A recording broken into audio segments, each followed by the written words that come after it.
Islam, Islam, Islam. We are here, we are here, we are here. Islam, and welcome to Parts and Publishing, or welcome back to Parts of Publishing, an ongoing series presented by myself, Sister Zahra Bey, for the benefit of the Moorish nation. First, I rise giving praise to the great God Allah and honors to the forerunner Marcus Mosiah Garvey, and honors to the Prophet in these days, Noble Jew Ali, Islam. Um, For those who don't know, I do enjoy lives, but I have to pre-record these because my internet connection is trash, and this allows me also to include graphics as I go along. So let's get started. Okay, I am Sister Tahita Najiola Bey, but L, but I prefer Zahra Bey. Long story. I'm the for those who don't know, I'm the managing editor of Califa Media Publishing, and I have been since 2014. I wrote and published my first book in the second grade. It was about kangaroos. I'm a graduate of ASU Tempe with a bachelor's in interdisciplinary studies in Asian history and elementary education with a certification in Asian Pacific American studies. And if y'all notice, my background is different. For those who already know, this is how you can tell that my children are home and I'm like self-exiled in my room. Uh, let's see. I audited a course in paralegal studies at Roosevelt University in Chicago. I did not sit for the certification, so I can continue to help my people. And what else? Oh, I'm looking at my notes. Why? Because I respect your time. I am currently, in addition to being the managing editor of Califa Media, I am the secretary treasurer of Mercy Charities Incorporated, and you can find all of my spaces at Linktree/Califa Media. Let's see. I always forget that that's there. Oh, and the purple paperclip, that's a little bloggy thing I have. It's not little. It's a blog I have going on that talks about Moorish issues involving Moors. It's kind of trashy, but that's okay. It's fun. And I can be found at Linktree/Califa Media. All right. So, what is parts of publishing? Parts of publishing is another aspect, or this is a recap because this has been mentioned in all the other parts of publishing videos. It's another aspect of the Moorish Renaissance in America via the printed word. It's an effort to encourage Moors to exploit their personal genius. All right. Since Moors study, more than enough to compile at least one book for the benefit of all Moors. This is to assist and encourage you to do this, just that. And adding another aspect to that, uh, while everyone in the family of nations is more than welcome and, of course, invited to make use of this information being presented, it's directed specifically to the Moorish Americans because our archives are bare. All right. So far as I'm aware of, there are two Moorish publishing houses, and there's I want to say maybe two handfuls, maybe just, yeah, two handfuls, 10, respected, credible, sincere Moorish American authors. All right. Um, so again, this is to encourage you all to help. Imagine if the Moors had a library, or, what would it look like? Okay, we would probably prefer that there be Moorish books in there. Who would they be written by? Aren't you sick of other people telling our story, Moors? So, will your Ishlept, not name, because that's a Christian concept, your Ishlept, that's what you are called, all right? YCLEPT. Will it be referred to by our progeny in 100 years? As far as we know, Prophet Noble Drew Ali didn't have any children with his wives, but I think his books more than serve as admirable legacy. All right, again, parts of publishing is an effort to find assistance. So I'm teaching and trying to encourage other Moors with putting out their own books and invoking the spirit of Noble Drew Ali, particularly the part where he removed all excuses And I know this isn't an excuse for everyone, but in case it's an excuse for someone, I'm going to mention it. This increase, not lessen, is limited to the drafting of research papers and manuscripts. All right. So I'm actually working on a book right now. So please, those in the audience, follow along as I construct the book, right? Gratitude to and shout out to Kush Day for his question of where to start. And let this be an indication to the studious, don't hold that question because you never know where it might lead. All right. So yeah, go ahead and ask it. All right. Okay, so this is a review slash recap of the previous video again. So creating an outline. That's what we're doing today. We're creating an outline. Last video was about choosing your topic. So this time we're going to create our outline now that we've chosen our topic, because your topic and your outline go hand in hand. The topic is your theme, hypothesis, etc., and it will direct the course of your outline. All right. And as you see on here, it says the topic may change as you progress through the outline. I put that in quotes, as it's not the topic that necessarily changes, it's how you might approach that topic that you decided on. All right. And again, that was covered in the previous video on choosing a topic. Again, and remain flexible. That's going to come up. All right.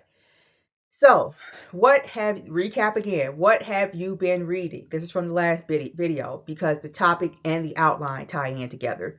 So back to your stacks. What have you been reading? What is it that you simply feel pushed to speak about, right?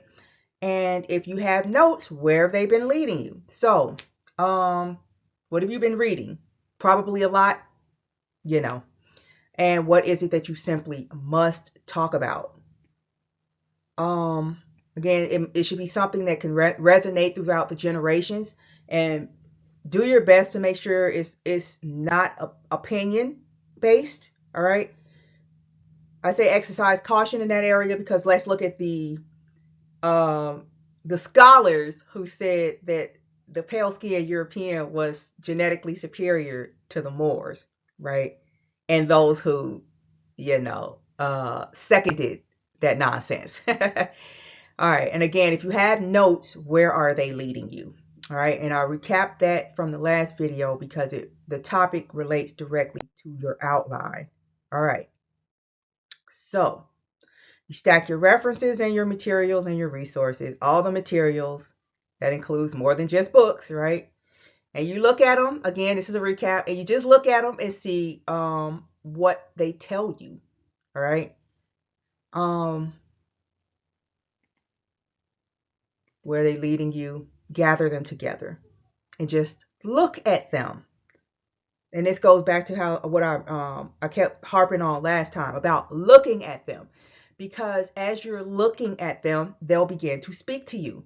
Like I'll just instead of trying to give an example or think of an example, I'll just give you one. All right, look at them. All right, that's the recap. Let's see. So creating an outline, you can now add notes or what? Okay, okay. And now that you've chosen your topic and looked at your stacks, what details stick out? All right. Are you seeing any patterns? And it goes back to remaining flexible. All right. So using the Turban book that I'm working on as an example. All right. Here I have a clip of the images, some of the images that will be included in the book. Side note, again, this is why it's important to keep track of your sources so you can refer back to them quickly, and when it's time to do your bibliography, that's a future video, it'll be faster and easier if you keep your stuff organized as you go. Okay, so as I go through these images, all right, I organized everything so I could look at what I'm working with, right? So I'm just scrolling, trying to be like, what jumps out? I'm not going to make anything happen. I'm not going to decide. I can't promise this works for everyone. I'm speaking to Moors, right? We have a connection that I'm not about to break down to y'all because the Moors don't need it broken down to them. This could just sit there and wait to receive your instructions, right? So in my case, I organized all of my images and I was collecting my bibliography as I went along. And I started to see a pattern emerging, right? First one I saw was, these can be put in chronological order. Okay. And that'll help the book flow and it'll show the audience how the turban has evolved over time. Okay, what else? Oh, that can be extended to include changes based on location too, right? So chronologically and topographically, right? What effects did that have on our turban, right? And then see how it's just following along.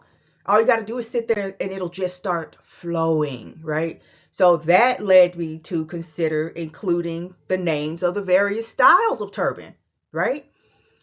Um, and since I'm talking about the various styles, why not include the instructions on how to do that, right? Um, so this in turn, of course, led to the obvious inclusion of Noble Drew Ali's princely turban that he wore to the first national convention. Yes, that will be broken down and included in the book. All right. And as I began looking into the sources for these images that you see playing before you, I saw another pattern emerging. Um, how many? I'm looking. This isn't in the pictures. It was shown in the sources. It was funny. It was like I would see the title. Of course, it was like African and Black boy and all this stuff formerly called Moorish this, Moorish that, Arab this, Arab that.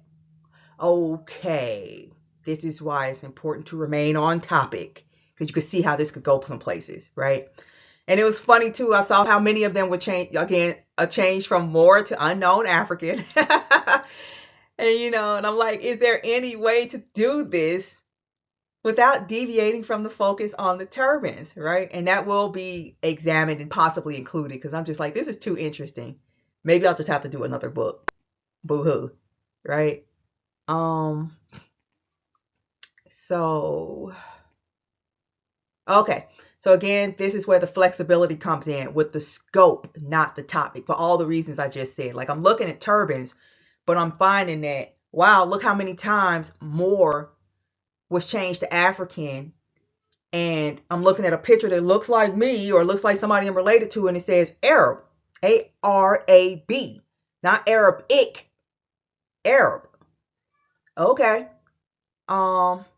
So again, this began as a book of images and accompanying quotes, and now it's expanding because just sitting here letting the information speak to me, right? So now that I've chosen my topic, and I've looked at my stacks, I can make my outline. Okay. This will list the major themes that I saw, right? Let's see. Okay, here we have a sample of my working outline for the Turban book, all right? This outline will eventually become the chapters of the book. Look how easy that is. So that's done. It can, change, evolve, be restated, rephrased, or whatever. But basically, I'm now looking at the chapters, my table of contents right here in my outline, right? And I can add or subtract as I go along. But for now, this represents the areas that I want to be sure to address, all right? And at the top of my outline, see, Turban Book outline, is my thesis, all right? So whenever I open up my outline to expand on my book, that's right at the top of my page, reminding me to stay in this described lane, or I will be all over the place and I will not finish because there is so much to know, especially with the Moors. It's like, I defy anybody else to name another people who were stripped of their identity and had it stolen by the people that stripped them of it. All right.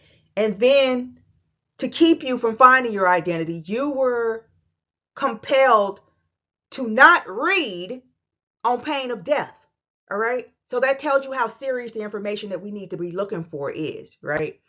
Um, so in my experience in doing this since 2014, this is like the hardest part is staying on this task, because while you're looking at one thing, you find 20 other things that were hidden from us that you know the Moors would really benefit from knowing.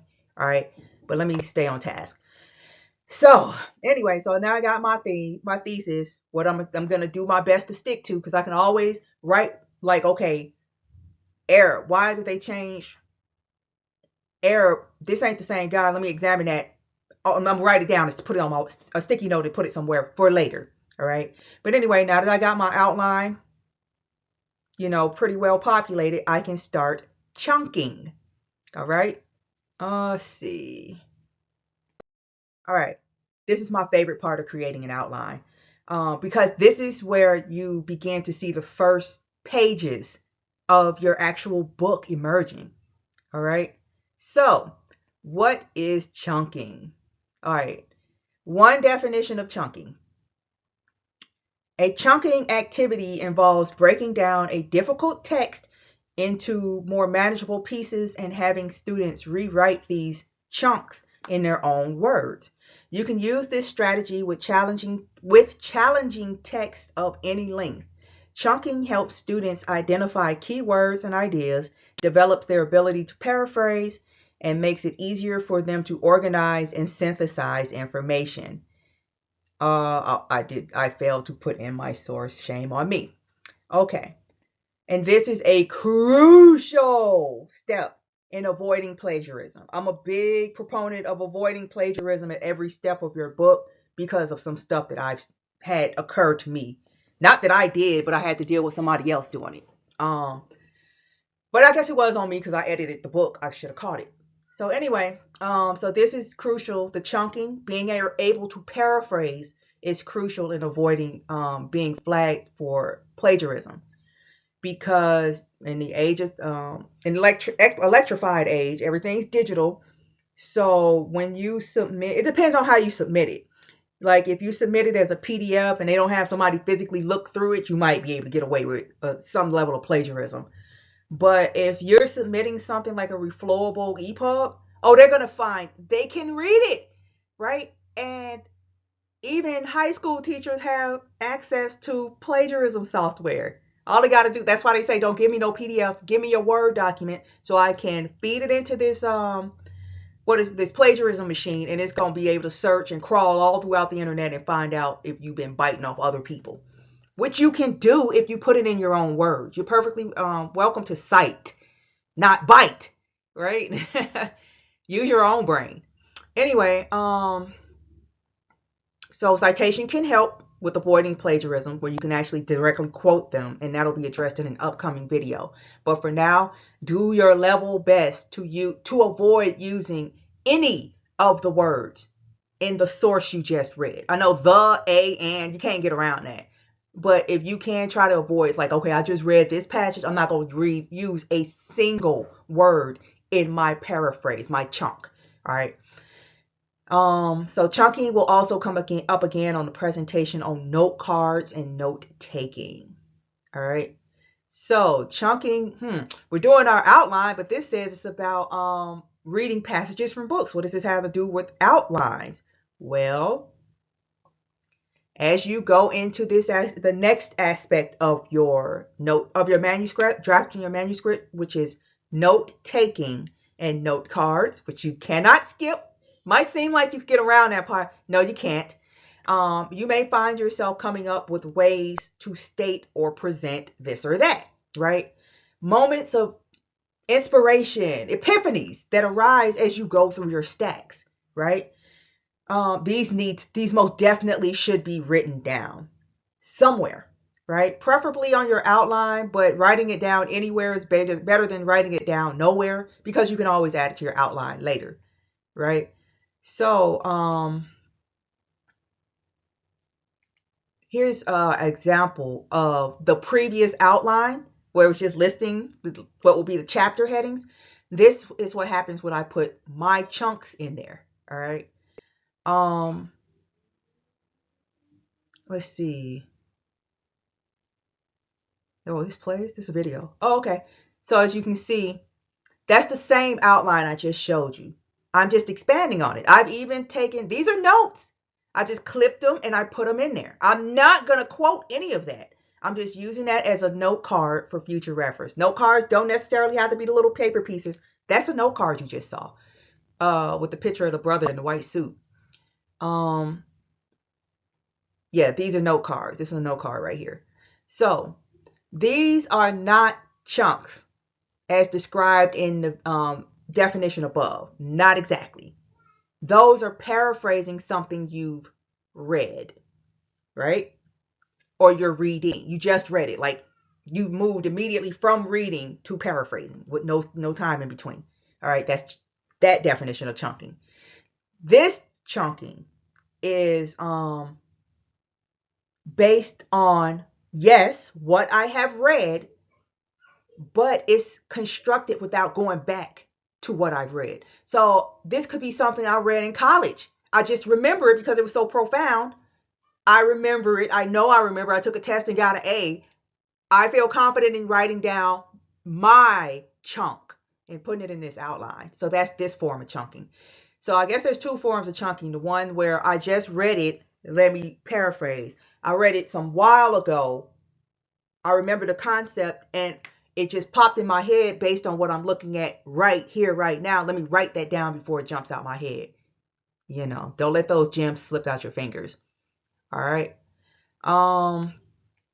So for instance, all right, I'm pretty well versed in the metaphysics of keeping one's head covered and or wrapped. And yes, they're two different acts. Covering your head and wrapping your head are two different things.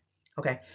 So as I was going through my stacks, not reading or reviewing anything at this point, I noticed how all of these images related back to something divine. Every single one of them, right? While the moment was fresh, I opened my outline and I added aspects of that I wanted to cover in more detail, right? And that's what you see right here, okay? This is the expansion of my outline slash discussion. I'm sorry, my outline slash chapters to include a discussion on the details of the metaphysics of the turban, right? And I wanted to add that now, even though I don't know if it's going to stay, but I'm like, nope. I'm pretty sure I want to touch on some aspects of these. So let me just throw something. Let me put some chunks in it, and then I can grind it up into something finer later on down the line. And I can use my research when I actually go back and start reading to, season it and spice it up. Does that make sense? All right. So again, add them to your outline, right? So that's the chapter heading right there. And these are some points that I just threw them up in there because I'm like, hey, what I'm looking at this. I know I want to talk about this in some aspect. I don't know how I want to put it, but I'm gonna put something down because I know I want to come back to this. So yeah, these are the beginning of a statement that will later be backed by evidence. All right. And these placeholders will be filler or the details for the notes that you're taking. As you can see, yeah, you see it went from that chapter heading. From the chapter heading, and now it's starting to expand. I'm starting to see my actual book emerge, right? Was that it for that one? Yep. I'm done. It's long. That wasn't so terrible. That wasn't bad at all. So gratitude for y'all time. Again, please visit me at califamedia.com. You can find all of my spaces